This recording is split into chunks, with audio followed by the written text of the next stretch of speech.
Everybody, welcome once again to another edition of Power Lunch. I'm your host, Frederick Douglass Bussey. I'm super excited to be here with you today. I have an amazing guest. You're absolutely going to love our conversation. And I can't wait to share his story with you, insights and wisdom that he has. Been a good friend of mine for many number of years and a tremendous entrepreneur, father, and a leader in his community. You're really going to love it. Well, let's get going. Power Lunch starts now.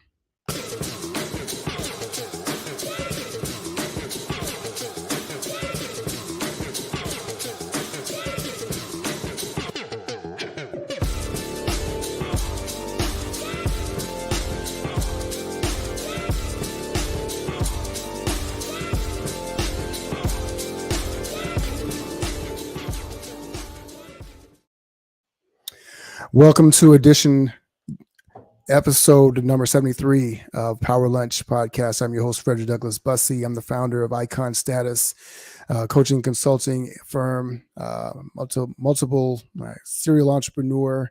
But most of all, I am a curious student of life and a luminary, which means I try to bring light to the world wherever I am. And I'm super excited to have you here with me today and have our guest.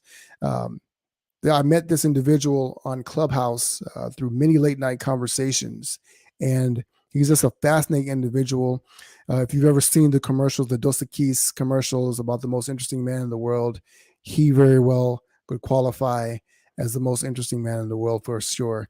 And I want to make sure that you are tuned in so you can really hear all the things he has to say. First of all, let me share with you, Power Lunch is sponsored by my Facebook group, 7-Figure Circle, $1 Million Mastermind, for those who are building 7-figure and beyond businesses. We have great trainings, free trainings, a lot of interviews, master classes that we sponsor in there, a lot of great content for you entrepreneurs as you're continuing to scale up your business on your journey.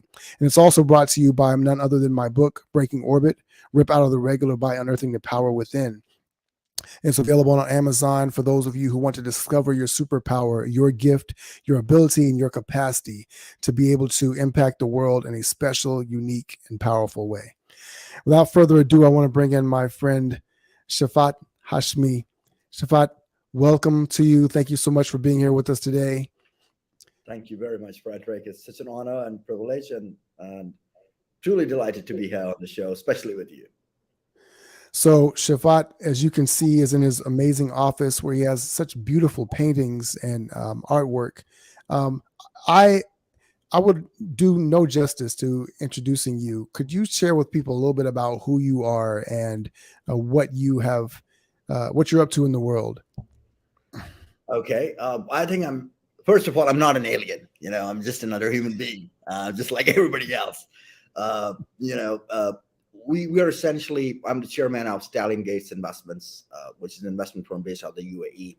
So essentially, we're into private equity placement, venture capital, merger and acquisitions, obviously investment advisory and commercial advisory. Furthermore, we have our second vertical, which is brand marketing consulting / an agency that has 14 global offices, been in the business for the last 13 years. And all the way from headquartered in Dubai, all the way in Australia, the UK, and a couple of offices in the US, centrally located across the GCC region. So our brand marketing business is phenomenal because we really pick up brands who are startups all the way from doing pitch decks to branding to go-to-market strategies to advertising to launching and, work in about 23 different business sectors and verticals. Our third business is technology, and we have a company that goes by the name Techros. And Techros is into different types of stacks development, goes into AI, ML, more focused on the healthcare sector. So these are the three different verticals that we do. But essentially, real estate development, hospitality, these are the core sectors that we are always very interested in. I love it. So let's give people a sense of who you are. You mentioned that your business is run out of the UAE, United Arab Emirates. Tell people a little bit about what it was like for you growing up as a young Shafaat. So I'm born and bred in Pakistan, one of the most beautiful cities, Lahore. And Lahore is, as they say, is the heart of Pakistan. It's the hub for education. very rich in culture, so many sites and the history of thousands of years, So I studied there. Obviously, I went abroad, studied in a couple of Western countries, like in the UK and the US, and came back, completed my studies back here at home. The first time I went to the UAE was in 1995. That's when my father parked the first ever investments. And back then, I remember there were a lot of Russians who would come and purchase perfumes and cosmetics and do a lot of shopping with some hard cash. So Dubai was under development back then in 95. So we invested in perfume tradings and luxury watches trading. That went very well for us. And from there on, we took Dubai as home somewhere in 2003. Once there was a real estate cycle going up, so we were into real estate. We were into construction materials, building materials. We started trading, and we also started into brokerage. And from there on, it never stopped. So Dubai is a wonderful city, great leadership, uh, excellent place, and obviously it's futuristic. It's so innovative. We've got all the right infrastructure there. We have more than 120 nationalities over there. We have justice, security, healthcare, education, and almost negligible taxation. So sky is the limit once you go and you try to make money in Dubai. That's intriguing. That's really fascinating because you grew up in a family of entrepreneurs. And how many generations was it like that for you? Because you were kind of born into it, and where a lot of people are not. Many people who are entrepreneurs today are first generation, or they've had a career and now they've pivoted into entrepreneurship. So, what was that like growing up in a family of entrepreneurs? So I'm the fourth generation, being an entrepreneur, and I would rather say business owner. Mm, Our ancestors weren't really entrepreneurs in its true sense, because they hardly didn't innovate anything, So they were into retail, manufacturing, trading, and that's not entrepreneurship. That's business ownership.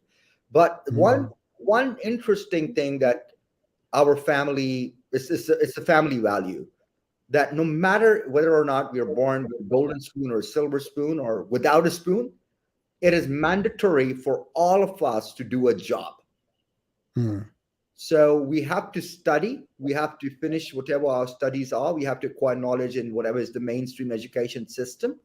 And mm, then we have to go out in the market as a nobody, like any average person, and compete for our share and find whatever entry level job that we can find, starting from the age of 18, 19, 25, 24.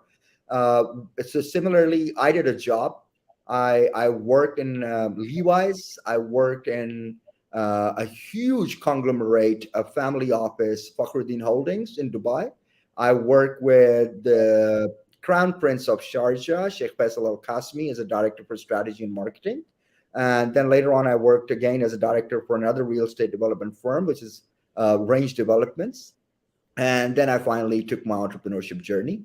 But I was looking at my family business literally from the age of when I was in grade 7 or grade 8 with my father. mm, So yes, I did have the edge to understand business, to know what we expect from our employees. And when I became an employee of someone else, I would exactly do what I would expect our employees to do in our family business.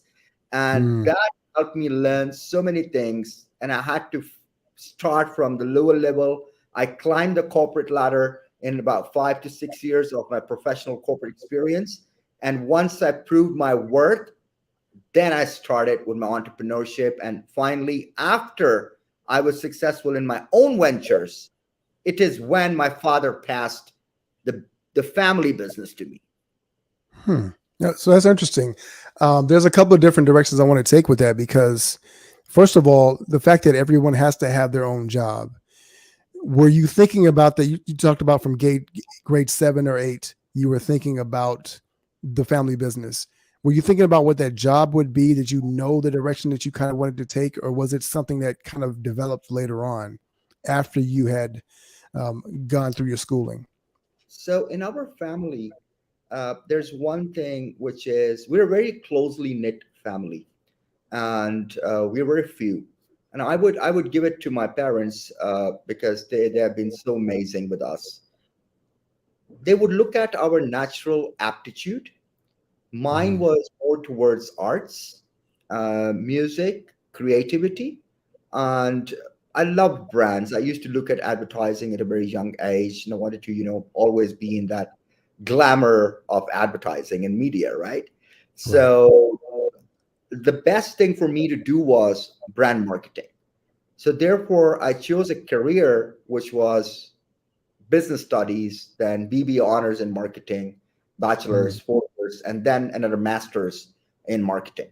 I right. also did finance because that was just another specialization, a couple of more semesters. So like, okay, let's take that too. But my brother, on the other hand, was excellent with numbers. So he went off with international finance in the University of Glasgow. My Mm, sister was even better in mathematics as well as medical sciences. So she took mm, her own route. Now, all of us have taken our own route depending on our natural aptitude and what we wish to become and what we should become. So mm, our education was not driven by which sector pays you more money, but which sector is naturally aligned to me, the natural self. And mm. because that is something which I love to do, there is no way I would fail because my passion is in there. My natural thing is in there. I'm going to be a specialized, specialist master of the trade or whatever knowledge that I learned. And then somehow you do the job, you prove yourself to the world, and then your parents are like, okay, this is where you fit into the family business, take over the reins, and now it's time for you to take the leadership. I love that you talk about that alignment that each of you and your siblings took in your own individual journeys. Can you talk about how your parents nurtured that or encouraged that? Because we all hear these, I don't want to call it horror stories, but we hear these legends of wealthy families or families where they're encouraging their children to go on a particular path. You're going to be a doctor or you're going to be this or whatever the case may be. But it sounds like those conversations went very differently in your household. And I'm really curious about that because I am also, you know, indoctrinating my children into the mindset of business and how to lean into their gifts and things of that nature. And so I love to hear how your parents have done that and how you in turn are starting to be able to pass those wisdom, those nuggets of wisdom down to your own offspring as well. So, when I was a kid, Frederick, I love to read, I love to write, I love to paint and sketch and play music. So my Mm, mom and dad, they would bring me whatever tools like a piano. And I had a piano at a very young age. And I just started fiddling around with it. I started reading a lot of English literature in a country like Pakistan. Obviously, we mm, studied in a private school, an English medium school. So all the books and everything were imported. And, we had a wonderful school. But on the contrary, my brother, he was more like experimenting with things. He would open up a toy car, he would take mm, out the motor of the car, he'll do something else, and then he'll come to us. Oh, Dad, I just attached a battery, and look, the two bulbs are like lit open. So he was he was on that category, and my mm, sister was more into sports. So she was facilitated what she loved, and I was mm, facilitated what I loved. So the mm, most important thing was that they encouraged us, supported us, and they never pushed us to take the first position in our school. But they always encouraged us to be somehow above average, that mm, 80% range marks or mhm, grades. mhm, And they were like, it's all good. You're here to live a life. You're not here to prove to someone that you are talented or you are great at cramming syllabus. If you mm, understand the concepts. So, one of the things which we have been thoroughly taught is a very solid value system. Never lie, never cheat, mhm, be honest, be transparent. Because if you do these 4 or 5 things, the sky won't fall. Trust me. The sky right. would fall. It's just temporary stress. Somebody might make fun of you or bully you, or you might feel embarrassed, or you want to cover. some of the stuff, not naughtiness that you did, but that's about it. And we were always taught to give, give, give. Hmm. So, but at the same time, we were taught about the value of money. But money is not our God. Right. It is valuable, but it's not God. And this is Mm. why we never attached ourselves in the greed for money or for fame or for recognition. And this Mm. is why when we grew up, it never mattered to me at a later stage if I'm meeting a couple of presidents or prince or princesses or ultra high net worth business leaders, because nothing really impressed us. What impressed us was the character of a human being, the Mm. intelligence, the kindness, and what they are at a personal level. And I think that's where we touch people heart to heart. And if that alignment is there, spiritual alignment is there, obviously business deal can surely take place because now your interests are aligned. Now, more than the business transaction, Frederick, I think your relationship is more valuable. Mhm. So for Mhm. us, it's not the value of the contract of a couple of $1 million that is valuable. It is the relationship which is valuable. And that is the motivational force behind us to deliver on our commitments and over deliver on our customers' expectations. You know, and I'm glad you talked about relationships because, like I said at the beginning of the show, we met on Clubhouse. And Clubhouse was this incredible experience during the pandemic because this collection of people that we met that we formed together, um, and the relationships that have come out of it long term have been really, really valuable to me. And I noticed with you were always a very warm-hearted and welcoming individual in your rooms when you would run them, or when you were in someone else's room. You showed up genuine. I've never seen you to be different in any way than you are were on those Clubhouse calls. Can you talk a little bit about, because I think we're getting an insight into why that is who you are, but can you talk a little bit about your perspective on building relationships? Because building a relationship in business is especially important, or being successful in life, period. But how do you think about it in terms of forging relationships or maintaining them at a high level? It's an excellent question. I would come to the mindset bit of it. Mm. Frederick, every morning when I sit in my on my office chair, Hmm. every morning, you know, I sit down and I tell myself, I'm here to give, Mm. I'm here to serve, and I'm here to share. This Mm. is why I'm sitting on this seat. So when a customer comes, when anyone hops into my office, when any phone call comes, when any message pops up on my phone or any email pops up, I'm sitting with a mindset to simply give. Mm. There are people who sit on a similar chair, maybe in a better office than mine, but their mindset is to take and grab Mm. from other person's pocket. Mm. It's a different mindset. So when there is somebody who's there to give, and I ask people every morning, hey, what can I do for you? How can I serve you? How can I add value in your life, in your business? How could I share what I have? You Mm. know, so if I have an inventory of so much real estate stock, I'll sit and say, hey, I'm here to share it with you. Tell me what can I do for you? And I'm not Mm. really there to take their money. I'm really there to give. Right. And Right. when you're there to give, you're the host. And when you're the host, whether it's a clubhouse room or whether we are on a Zoom call or whether we are on in an office setting, when you're the host, a guest is a blessing from God. Mm. It's a gift from God. So when Yeah. somebody gives you a gift, what do you do with it?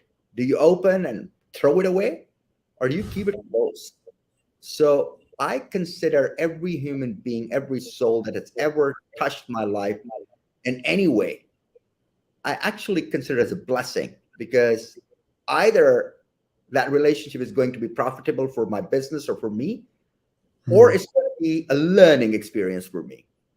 Mm. Either way, it's a blessing. And therefore, I'm always warm, transparent, open, original, and I'm nothing to hide, nothing to shy away from. I love people from the core of my heart until and unless they prove otherwise. I love that. I love that perspective of thinking of people as a gift. Um, and I want to kind of dive back into your story. You talked about the fact that you worked at Levi's and you worked at a family office, and this is all before you made the pivot into entrepreneurship yourself. Talk a little bit about what that that time was like when you realized, okay, I'm ready to launch out on my own. I feel like I've crossed all the T's and dotted all the I's, and now I'm ready to take this leap into my own, in a world of my own building. What Excellent was that question. shift like for you? Excellent question. And anybody in the audience who's actually listening into it, I would love you guys to probably take note of it. Number one, acquisition of skill set, a Mm, unique skill set, a skill set in which you're a master. mm, That's number one. So when you acquire the skill set, you need to practice it. And I had the practicing platform of 3 different places where I did a job. And I proved it. I got the skills. People pay me for that skill set, right? And they continue to pay me more as I grow. Okay. So that's number one. Number two is on the job experience and having the right relationships in that business sector where I wish to launch my next business. mm, So if I wanted to launch a real estate company, I need to work with the real estate company. I need to know the developers. I need to know the brokers. I need to know other fellow agents, and I need to know the customers. I need to have the skill set of how to do database marketing, cold calling, bringing new brokers and new people on my, how to get listings done, and also understand market insights. Without market insights and understanding the market insights and having a grip on the pulse of the market, mm, there's there's no way you should just simply jump into entrepreneurship without knowing nothing about how distribution works, how supply chain works, how retail works, how all the different operational parts work. The right. next important thing is to having the right functional relationships, which is building your core team. And you can't just Mhm, build a core team by putting a website out there and say, oh, I'm a new startup. You need to know a good friend who's a lawyer. You need to make a friend who's an accountant. You need to have a friend who's an agency and can say, okay, I'm going to help you out, build this up. I'm going to help you with marketing. You need to know a salesperson or who can develop a sales team. So your core 8 or 9, 7 functions, you need to have that core team where you're friends and you mm, recruit them, you know them, and they are aligned with your business vision and they believe in your mission that you're going to achieve.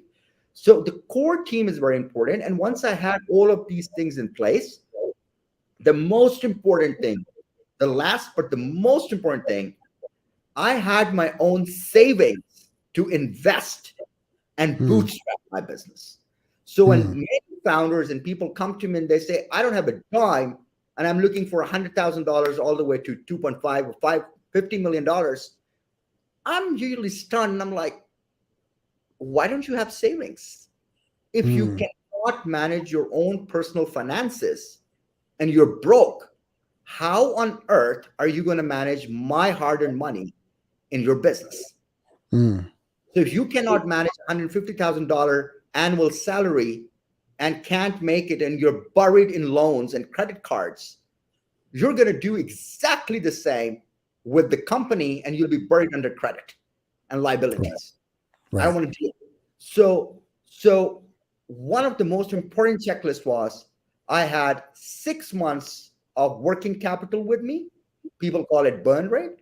And I had Mhm, another 1 year of savings with me to run my household. mm. Right. So when I went Yeah. to entrepreneurship, I was like, I don't need to worry about my kitchen, utilities, cars, bills, education, whatever. It's taken care for 365 days. And I'd have nothing to worry about for the next 6 months. Even if I don't make a dime, I can run the show. Talk about the clarity of your thinking versus some of the stress that you see a lot of other founders or entrepreneurs under because they have to pay the bills and try and run this business. Can you talk about the gap between those two things and why that was so much of an advantage for you? Clarity, you know, until and unless you do not place clarity as a queen on your chessboard, Hmm. your customer cannot be a king.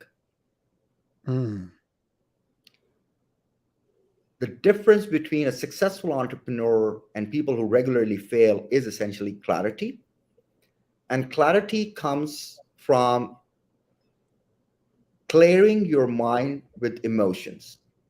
Hmm. I still fail to understand why some founders go and pay $1,500 to get a click with a celebrity and post it on their socials, which is not going to get them investment. The life of that picture is 48 hours and then is buried on the scroll right at the bottom. Nobody remembers. Only pops Hmm. us as a Facebook memory after 1 year. You Hmm. might get 1,000 likes or whatever likes, and that's pretty much about it. What did Right. you get? What are you trying to prove? So a lot of people, even those who are very rich, you'll find them under stress because of exactly the same reason that a homeless person is worried about, which is that you do not live in your means. Hmm. Your wish list is way beyond your earning. Hmm. Only thing we need to do is control our wish list, our spending. And I think that comes from one simple thing, which is patience.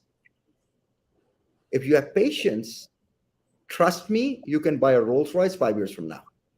All you need to do is plan that Rolls Royce and work Hmm. hard to it. The second thing I would like to share is there is a savings mindset, there's a spending mindset, and there's an earning mindset. Hmm. I come from an earning mindset. So if I have to buy a $20 million home, frankly speaking, if I'm saving $2,000 a month, that's not going to get me a $20 million home. It's just going to hurt me by negotiating with my children every day. Oh, you can't have ice cream and you can have a steak and you can have a pizza just because I'm saving these $2,000. The pain Right. of those $2,000 is way too much. And even 20 years later, I won't have a saving of $20 million. So what do I need to do? I need to earn more. And in order to Hmm. earn more, I need to get out of my comfort zone. I need to take the risk and I need to have courage and I need to take well informed, smart decisions that I outsmart the market. Hmm. I need to have systems where I'm investing in building passive income, in Right. rotating income, right? And those are the things that will get me into an earning mindset. And Hmm. the last thing I've also learned is that miracles, Frederick, miracles do actually happen. Hmm. And every single miracle that has happened in my life is because every time when I shared, when I gave something, Hmm. somehow God asked the universe to serve me and give me 20x. Hmm. And the giving I'm talking about is not the giving that you do for your PR stats Right. or for walking on a red carpet and in an event being the biggest donor for a cause. Hmm. That is Right. marketing. That is public relations. That is business networking. That is brand Hmm. building. That is your CSR activity. That's not real charity. The Hmm. real giving, the real charity is a transaction between you and God. And the Hmm. person that you help should not even know that you are the person who helped him. Can you share a story of something like that? I mean, I know you're not talking about bragging, but an illustration, because I think that's a very powerful concept that kind of gets lost, especially when people are chasing quote unquote success, or they're trying to build a business. They're thinking so much about I need to be able to acquire. So, do you have a story of something like that? I mean, for sharing and giving, I don't know. I can't even recall. I have so many because I do it on a daily basis without fault, without delay. Hmm. I don't fail. I start my day with charity. During the day, I do it. At the end of the day, Mm, I do it. And one of the best charities is that, when one of our employees, I mean, we just gave out salaries on New Year's Eve, right? mm, So there was a whole bunch of employees who took days off, right? And we had to deduct their salaries. So I mm, looked at the whole red mark list and I was like, okay, pay them whatever is professionally due. So I signed off whatever was given to me by my HR, signed off by my CFO, salaries were transferred, and I requested the list of people whose salaries were deducted. mm, So I said, I'm going to personally interview each one of them. I want to talk to them. So I asked them, why did you take a day off? Why was your salary deducted? And they had their excuse, their perspective. And I took money out of my own pocket. And I said, hey, there you go. Just take full salary. It's not from the company, but it's from me personally. hmm, Because those people who work for you, mhm, they're your family. They have the first right to receive your charity. hmm, hmm, Their family. So it's not that you deduct from your own people and your own family and you spend it outside of your community, outside of your circle. So our mm, understanding is to first help your family, your relatives, your community, your employees, your own office, and then mm. expand outwards. And that is the way we do it. And I think that's just a little short story of 2022, last day of 2022. No, but Shavat, I think that's a very, very powerful point. Many people would think of charity as what you do for strangers, not for those within your own circle, right? And so, even a lot of business owners can see their employees, they may call them family, right? But because they pay them money, they don't think of them in terms of charity, right? How can I do something extra for this person that is undeserved or that is, and so I think it's a very, very powerful concept, a very, very powerful shift, because it opens you up to a different level, not just of loyalty, but in terms of the way that you see people, you're able to empower them on a different level. Um, and I want to spin back to something that you said earlier about what you needed to have in place before you took the leap, and you talked about building a team. And it's interesting that you talked about building that team before you started to do your own thing. And a lot of people struggle as they're scaling up their businesses to build a team. What was it that you were looking for in people, or what was it that allowed you to build these relationships to say this person is going to be on my team when I take this next leap? Because interestingly enough, I am always in that process of thinking about that as well. I don't know if there's somebody who is going to be beneficial, but I know that there are people that I like, that I want to work with, and I want to find something that we can do together in the future. And so I'm kind of taking that mental note, compiling that. But I'm very curious about how how that was an approach for you before you took that, and if it's still something that you do going forward. Number one that we see in people is integrity, Mm, business ethics, loyalty. mm, You got these three things: dependability, credibility, five things. mm, That is extremely important because these are the things I cannot teach. right. But the second thing that we look at is the 50-50, honestly. And the rest of the 50% is your skill set. If you don't have the skill to execute, it Mm, doesn't matter how awesome you are and how great you talk or how fantastic you are or whatever reference you're coming to us with. right. It has to be your skill set. And we are a company who pay 15% to 28% above market median Mm, because we go for the best of the best. mm, Why? Because we're in services business, and in services business, it's a people's to people business. And I need to have the best people to represent my brand. It's not that I put a $10 million advertising campaign going on air on every mainstream media channel, radios, TV, Google, Instagram, Facebook, outdoor. But my salesperson who goes to an auto dealer shop and says one, two, three, that doesn't represent those $10 million that I've thrown on marketing. Just because I'm not paying him well, just because his mental health is not in the right place because of their financial health, and they're emotionally not in the right place because of whatever reasons, and they're not happy. Mm-hmm. Because I think your customer services and your salespeople, before they pull out their business card, my company's logo is written on their forehead. Mm-hmm. So it's not how awesome is the business card or your email signature. It is the vibe that you feel the moment you connect with someone. And that comes back to the power of relationships. And that is Mm-hmm. what business is all about. A relationship of a brand on the shelf with the customer, what it is communicating, and a relationship of a salesperson in a services business with a customer is always the vibe and the energy and those frequencies that matter. I want to dive into a little bit about that aspect of the business and what you kind of do with the branding and stuff. But first, I want to talk a little bit about what happened as you took this leap and you started building your own company and started making your own investments. Tell us a little bit about that part of the journey, and maybe one of the key lessons that you learned that allowed you to be so successful. First of all, I told myself, never fake it until you make it. Hmm. I'm an original brand, I'm an original person, and I am what I am. And my company is what it is. When I started, it was a two-man show. It was me and one graphic designer Hmm. 13 years ago.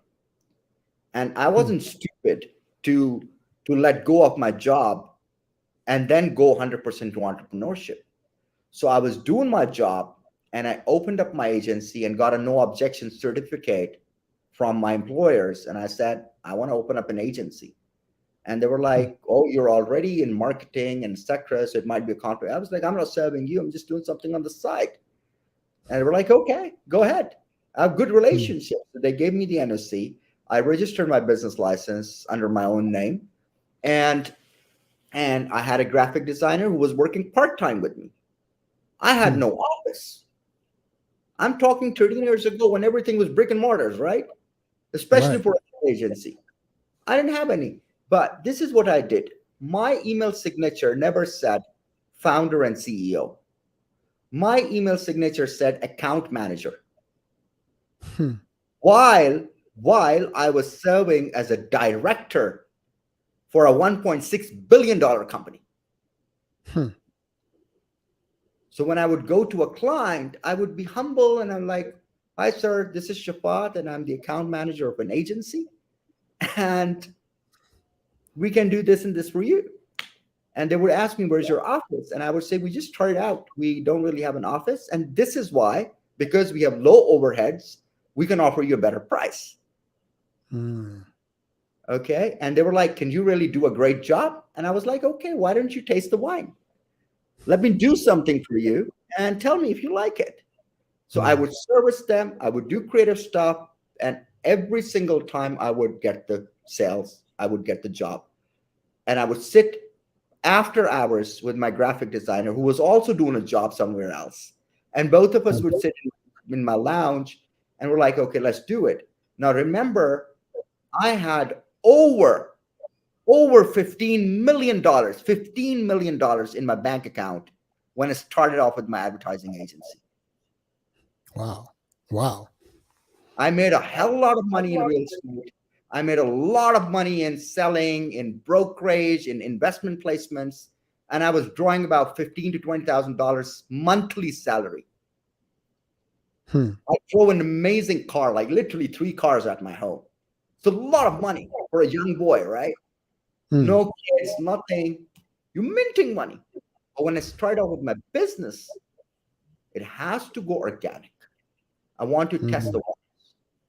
So I grew organically. And during the first year, we started putting one, two, three. We added on the team. We added the layers. And after 6 months, I gave myself a promotion and I became an account director. And after 1 year, on the first birthday of Brand Beat, I was appointed as a CEO by myself because Mm. I'm a different entity and my business is a different entity.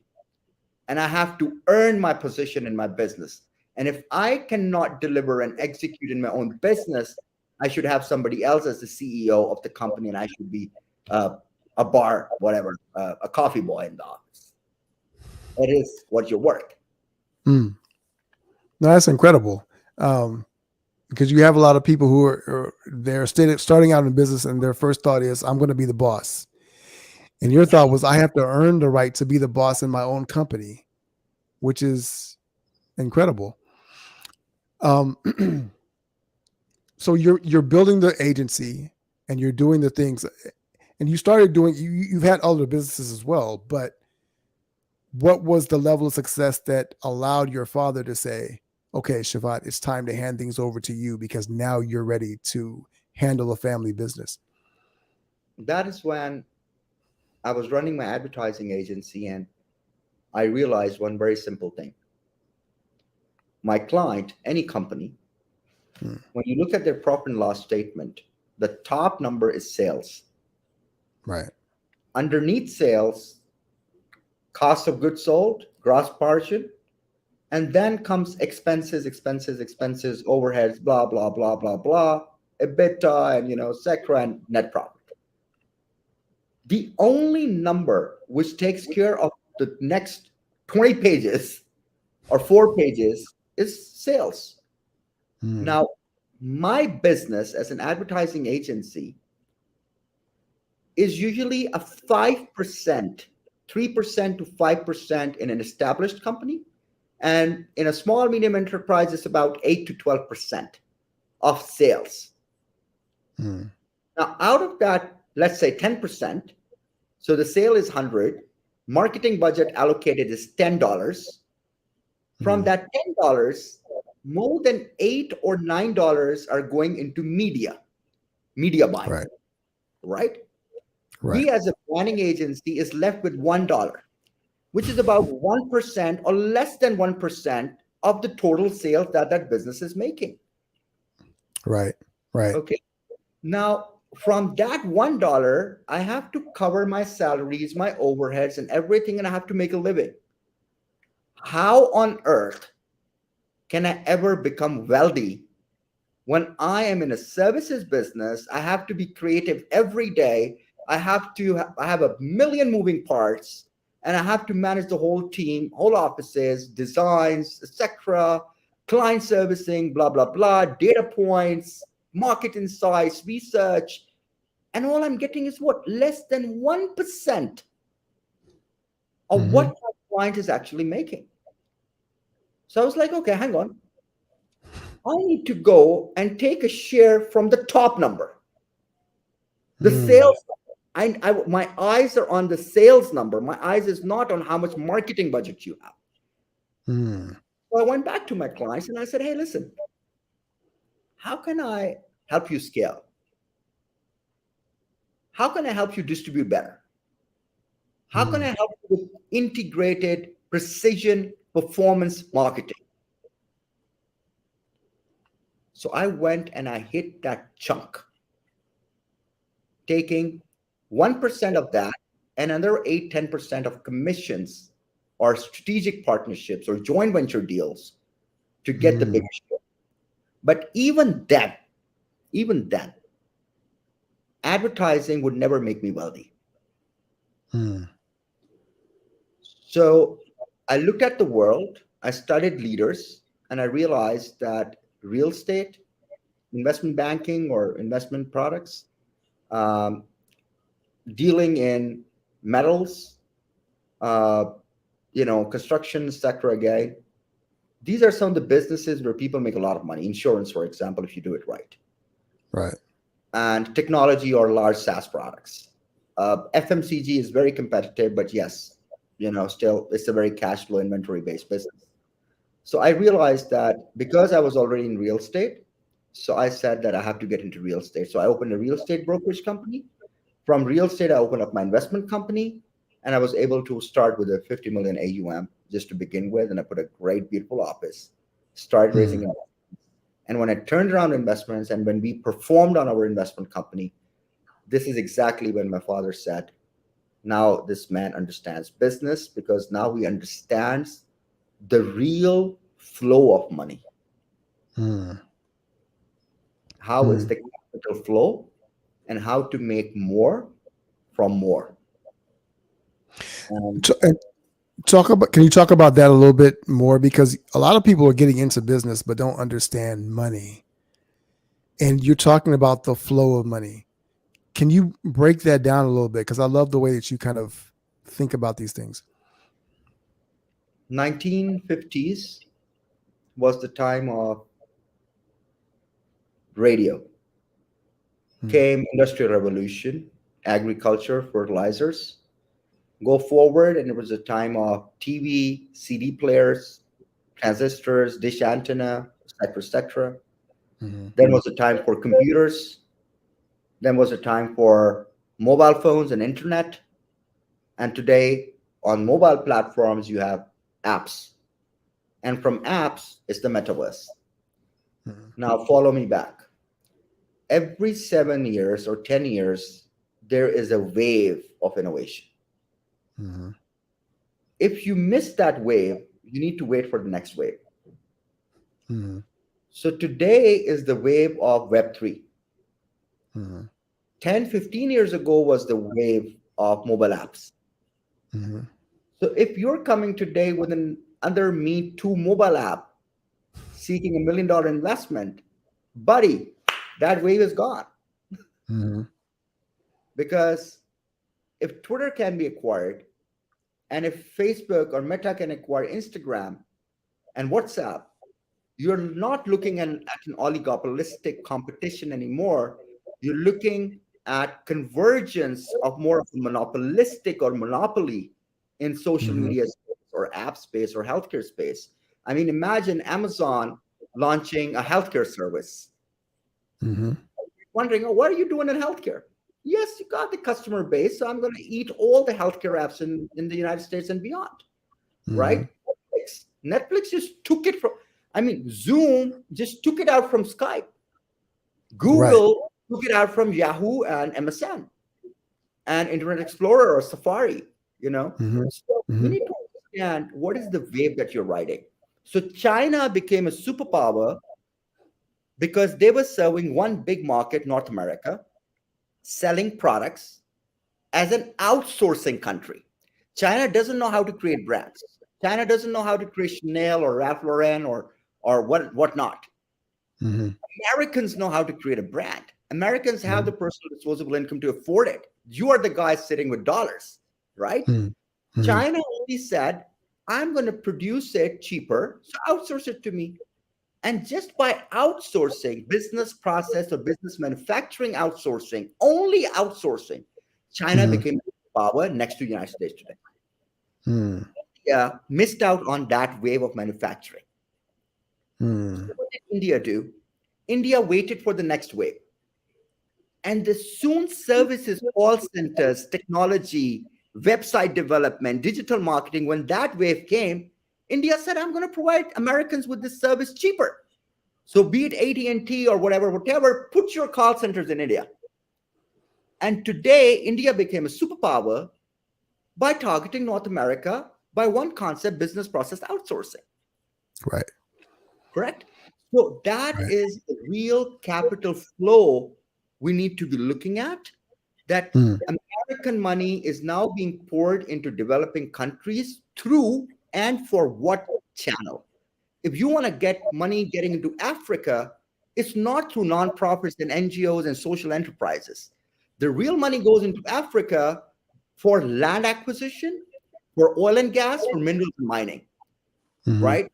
Once those industries are developed and you've got appreciating assets over there for PPP infrastructure development projects, it's a 20 years journey until some people who invested today in Africa are going to be the real kings and queens of Africa, not the local Africans. First of all, I appreciate that breakdown because that's so true, and a lot of people are thinking about the different waves and where they come in. You talked about the wave of today, the now wave being metaverse and Web3. How do you see that playing out? How are you positioning your company to take advantage of that wave and be able to capitalize on on this next movement? There are two ways to go about it. One was that I come up and become part of the creators community and start being overly creative and say, oh, I know something or I have a dream which nobody else had. I think Mhm. there's so many creative people out there who are doing immensely amazing in the creators economy and in Web3 and metaverse. So our deal is very simple. We just create a fund for metaverse and Web3 projects.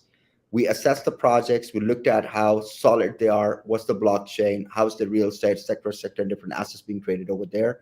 I'm Mhm. a bit shy from crypto, Mhm. and I'm not a strong, I never invested in crypto until Mhm. date. I don't know Mhm. how crypto works. I don't know about gas fee and whatever, right? I don't know about that stuff. So I've been more on the orthodox side, but I do believe that the metaverse e-com 3D experience is definitely the next thing, which is virtual stores in a 3D environment instead of us Mhm. going to shopping malls. I think healthcare is going to be a metaverse where you can meet a doctor, show your symptoms, whatever, on 3D settings, and you can get consulting. I think a lot of stuff, architectural drawings, sector, advertising, can be presented better in metaverse environments. And the shopping experience could be a new experience on metaverse. So therefore, yes, it is adaptable.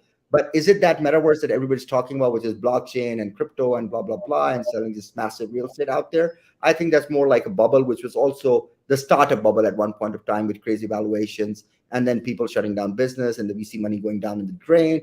So it always happens. Even real estate has an 18-year cycle if there are people who know about it. It's an 18-year cycle of real estate. That's the curve. So it Mhm. depends upon the timing that on what part of the cycle are you entering the market. And then every country also have their own internal economic cycles and own real estate cycles and social, right? So you need to just match the two and just get your timing right. If you get your timing right, that is where the secret is. So Yeah. even in real estate, when real estate starts growing, ultimately it becomes a bubble and then it bursts. Right. So same happen with crypto, same is going to happen with metaverse too. But if you have invested in solid assets with a real business acumen, even if the bubble busts, actually you shine better after the bubble Mhm. is burst because Mhm. you are the real deal. Right. So this is why bigger corporations like in Dubai, we have Emar, we have Nakhil, we have Dubai Properties Group. These were the real deals. So when the real estate bubble in 2008, kind of burst in Dubai, the real estate master developers actually shined because they Mhm. continued to deliver and they were well planned and they were properly rooted. They weren't playing poker or whatever by betting on the upside of the cycle on flipping, but they had solid assets, solid acquisitions. I think as far as your business is solid, it doesn't matter whether there's a bubble or there's not a bubble. I love it. I love it. That's great. That's really, really valuable information. Um, we have people watching there commenting as well, just talking about how brilliant the insights are. So you preface this when we were before we were on the show. So I want to play a game where we play a game where we talk about you and your business and um, maybe what you're up to as well. So what are you seeing right now as a one of the biggest challenges in your business itself or in your leadership as you're looking over the horizon? I think the biggest challenge is I need to clone myself. I don't know where that happens. I need more of Shafat's. Uh, Mm, Not that I'm a narcissist, but I actually want a better version of myself when I clone someone. Uh, mm, what I want to clone is my kindness, my giving attitude, transparency, ethics, business ethics, integrity, etc. But what I don't want to clone is my skill set, which I have right now, because I mhm, think my skill sets are kind of mundane 2 decades ago. I do mm, keep learning, but when we get older, we create limiting beliefs. As Mm, much as we try to break them, but we still have those limiting beliefs, right? So I know I'm mhm, going to be that grumpy 60 years old guy who might sound very modern, but deep down I'll have those limiting beliefs when it comes to it, and I need to pass the leadership to somebody with a fresh blood, with a fresh business acumen, who better understands Gen Y, Gen Z, or whatever is the next gen that's coming up as our mhm, customers. mhm, uh, that is one. I think the business challenges is we have a lot of data points, a lot of information out there. mhm, The biggest challenge is to have artificial intelligence at such a massive level that it really gives us the deepest insights for the best of humanity. And what is the best for humanity is that I could serve you better. So if mhm, I know you better as Frederick, I can create a better solution for you, and through that I can serve you better. But if I mhm. just know the surface and the tip of the iceberg about you, my pitch will only address the tip of the iceberg. Right. You know, I cannot serve you better. So I think for humanity to take a leap towards a better lifestyle, towards a more informed lifestyle, and towards what everybody actually deserves, including happiness, I Mhm, think AI is going to play a better role for manufacturers, suppliers, and service providers to understand their customers better.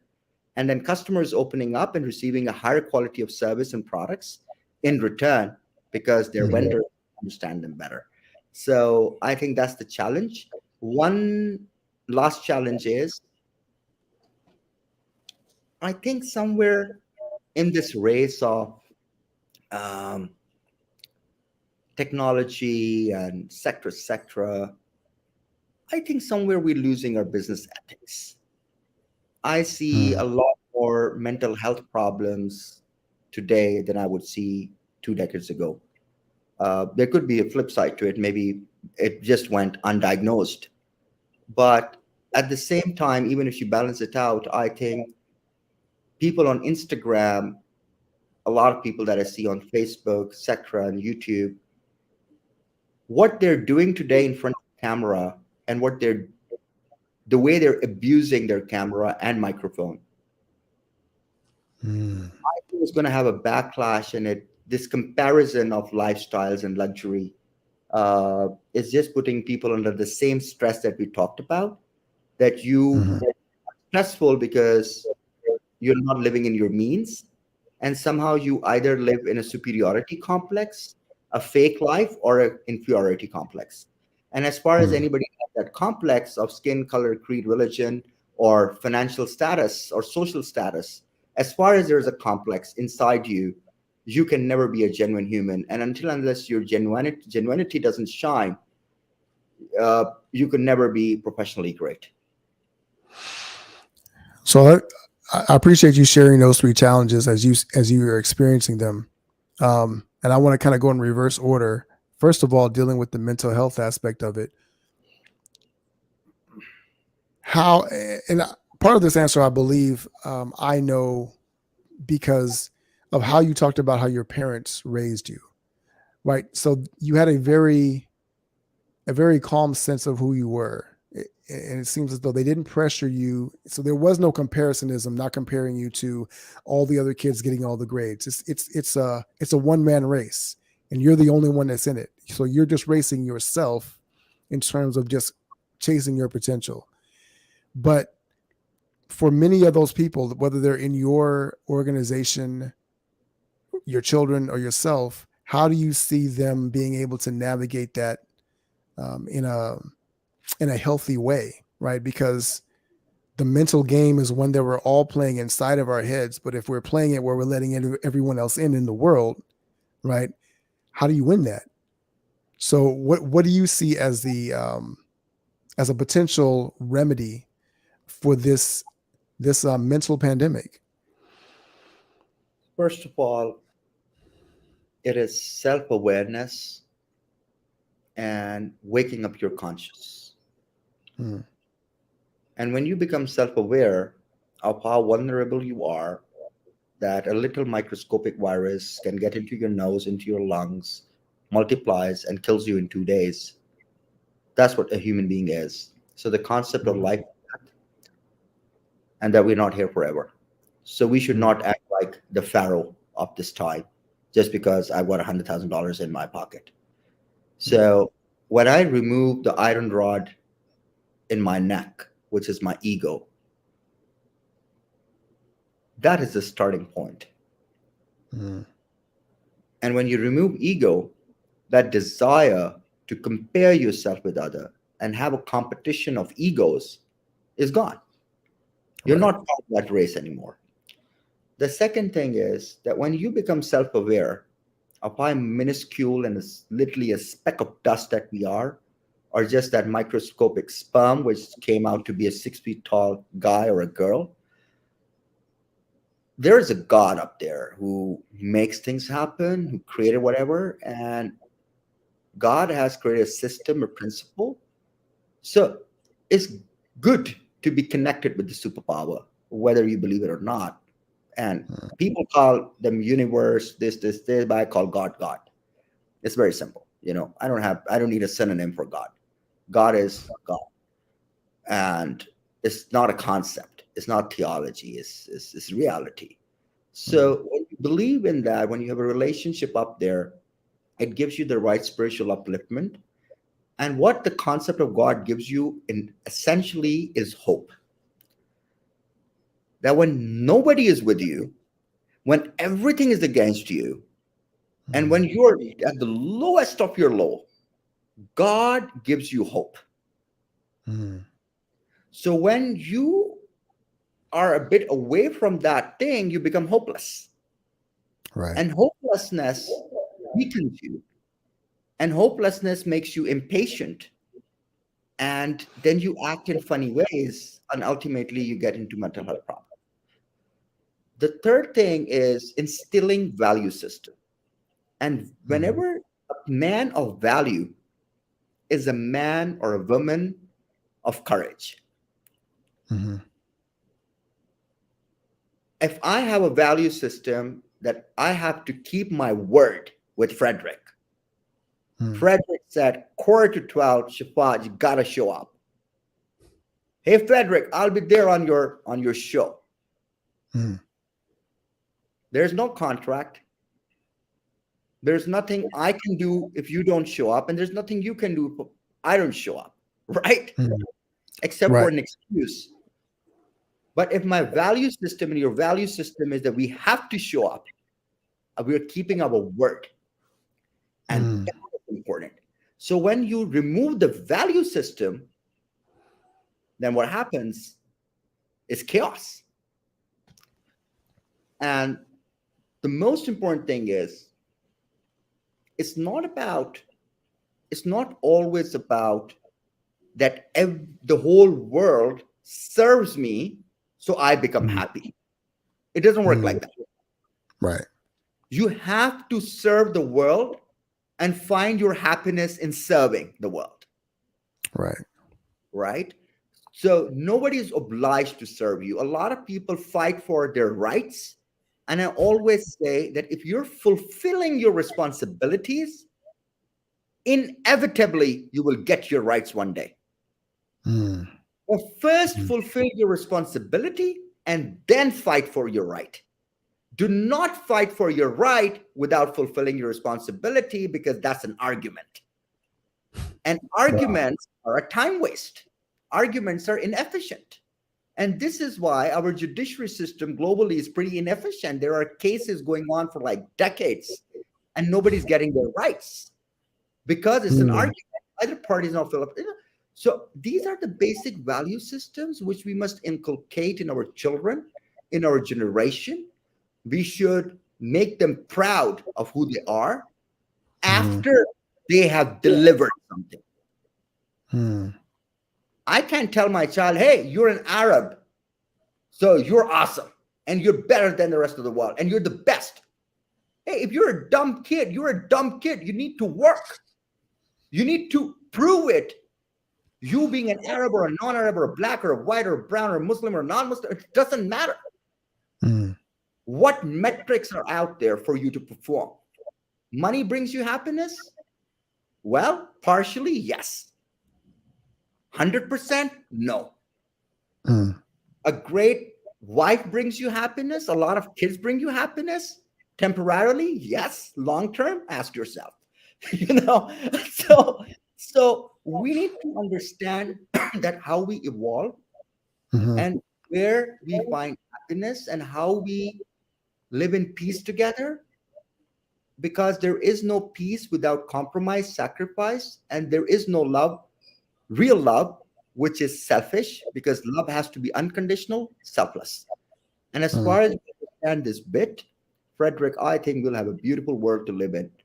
Because today, if you're investing your time on me and I'm investing my time with you, I swear it is selfless and it is unconditional. mm, We love each other. We're brothers. mm. Yeah, This is where it all boils down to. right.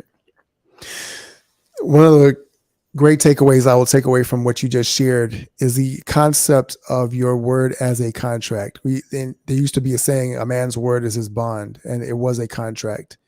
And when you're talking about the fact that there's nothing that you can't penalize me if I don't show up. I can't penalize you if you don't show up. The only true penalty is the relationship and the breakdown. But then, in and of itself, if that is not enough to move us forwards, to keep us in alignment with keeping our word, then what do you really have? And talking about that in terms of your values and things like that. But that's a powerful way for me of being able to shape that, because I think that is something that is eroding, right, in business. And you talked about that as a challenge. The fact that I said I was going to do this, but I don't feel like it anymore, or I changed my mind, right? And simply the fact that you said you were going to do a certain thing, companies making a promise to people and then changing the price or changing the rules or scrolling down in the fine print and saying, yeah, well, we said we could screw you if it decided that we wanted to do differently, right? And so that's a real thing. And people have that sense. And when the world is fragile because of a pandemic or because of a recession or because of global unrest for whatever reason, the more fragile the world is, the stronger our word has to be. There has to be a contract that we have with each other as human beings, that we're going to honor one another, honor your existence, honor my existence, by simply saying, I will do what I said I would do. I will serve you as I was created to serve you. I will do those things in that way. So I love you for introducing that concept as well. Thank you. Um, Lastly, because I want to respect your time, we've already run over for a few minutes. And you mentioned your own challenge of cloning yourself. Um, what would be the value of having another Shafaat to you? What would you be able to accomplish that you would love to be able to achieve that you've not yet been able to achieve? I think I'll be less reckless. Mm, Uh,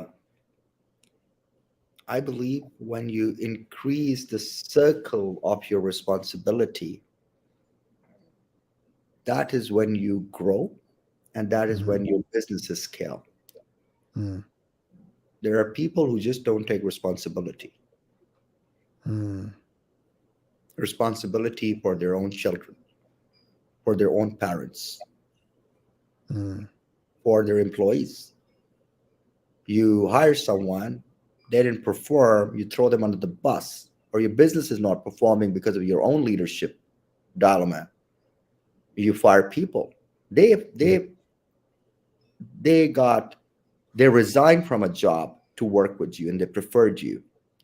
And 3 months later, they're jobless again because of you. Do you think that's fair? I don't Mm, think so, right. because you're not taking responsibility. So I think when you take greater responsibility for bigger initiatives, for creating a business with a purpose, and when you have that integrity where you're not out there begging as a nonprofit, but you Mm, create a social enterprise which is self-funded and is more sustainable, I think is a route of integrity. mm, And we are not taxing our own people and asking our family and friends for an angel investing round, you know, Mm. knowing that it's their hard-earned money and it's 100% risk. But the first Mm. people that you're leveraging or taking advantage of is that trust of your closest people. When the entire world is not standing with you, these are the people who trust you so much that they're giving them their money. I Yeah. would never take money from them. I would rather just take prayers from them and support from them when I'm at my lowest, compared to Right. turning against me for Mhm. a couple of $100,000. So, these terms like family and friends round and all this fancy stuff. Mhm. I think if there's anybody to validate your business, it's your customer. It's not me. It's not an investor. It's not a coach. It's not a mentor. It is your customer. If your Mhm. customer validates you, if they like you, you know, the whole world will invest with you. If your customer invests with you into buying your product, that's about it. So I think if I go back and if I clone myself,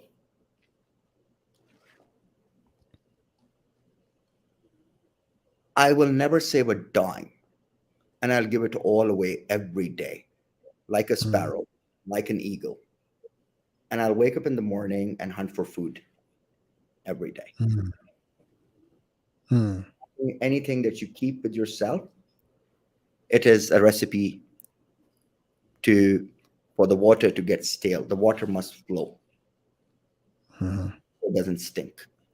And that is true for money and for capital. As far as it's flowing, it will never stink. And you won't stink like a snob, too.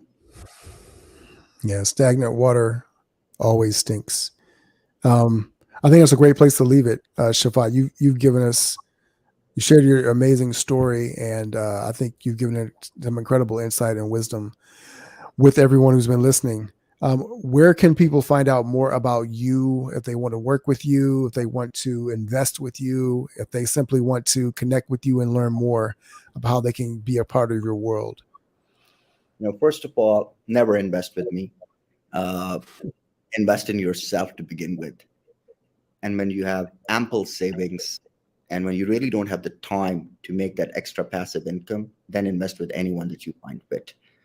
Uh, I should be your last choice because we are high risk, high return kind of people. We play the big game.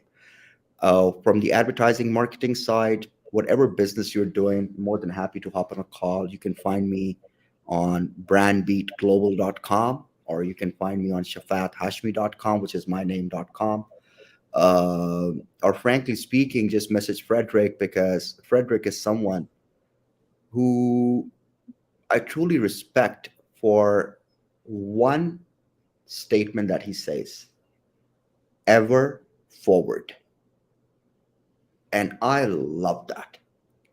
So there's one thing that I love Frederick about is ever forward.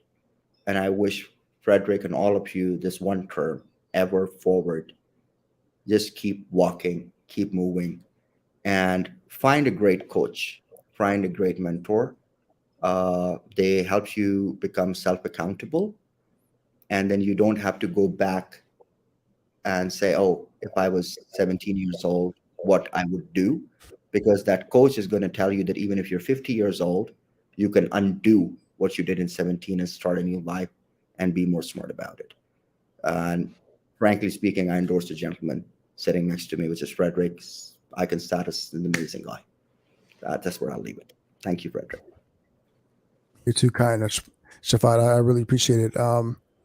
We put your website in the comments as well. So those of you who are interested in learning more about connecting with Shafat, please do so. He's an amazing, amazing gentleman. Uh, he is legendary. He lives a legendary life, and unfortunately, we've only been able to share a fraction of it. But I encourage you to follow him and learn more about him because he truly will enrich your life as he's been enriching mine. I want to thank everyone for watching. We had a great audience today. A lot of people engaging, sharing comments as well. Thanks to those of you who stopped by for a second, a minute, or for the entire hour plus of this conversation. And I always want to encourage you to continue to follow your heart, to discover your gift, to live and walk in your gift. And as Shafaat eloquently said, ever forward.